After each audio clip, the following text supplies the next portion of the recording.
In a world still reeling from the effects of a global pandemic, emerges an unlikely hero. This guy.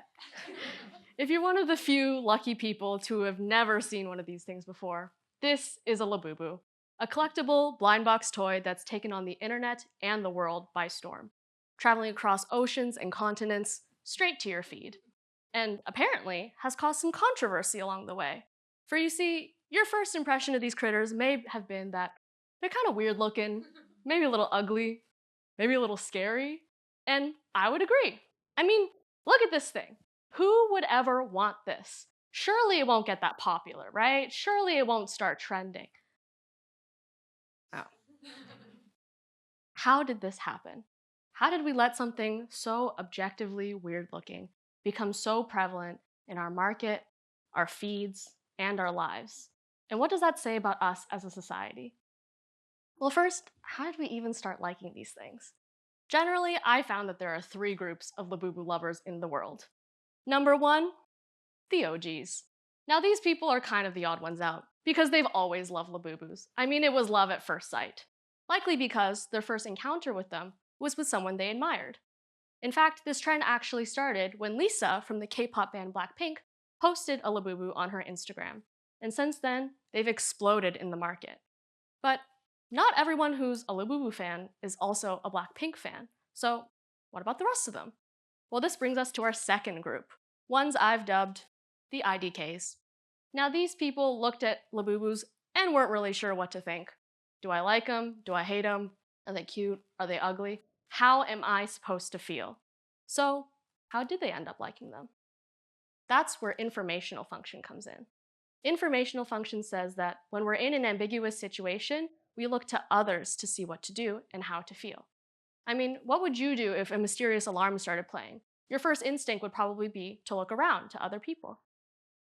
In the case of the LabubOohs, they looked at other people loving their LabubOohs and learned that they too should love LabubOohs.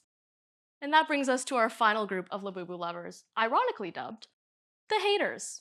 Now, these people, when they first saw LabubOohs, thought they were gross, ugly, scary, disgusting. They hated everything about LabubOohs and what they stood for. So, how did they end up liking them?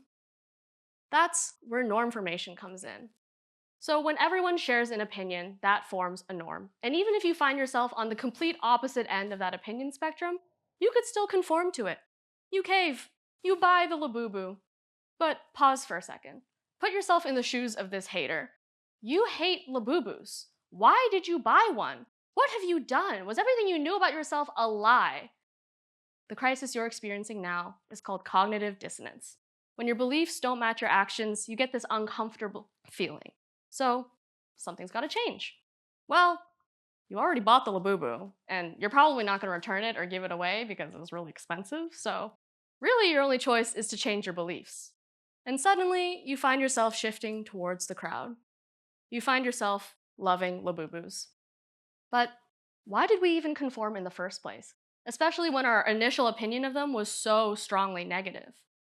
Normative function says it's because we fear rejection. It's hard being the odd one out, so we change ourselves to fit the status quo. And that's how something even as weird as a LabubOoh becomes popular. And I know we've been talking about this really silly example all about LabubOohs, but we have to remember that our conformity has real-life consequences as well. Overconsumption plagues our society. Things that trend one day end up in thrift stores and landfills the next. It pollutes our environments and supports unethical labor policies. Even harmful behaviors become trends.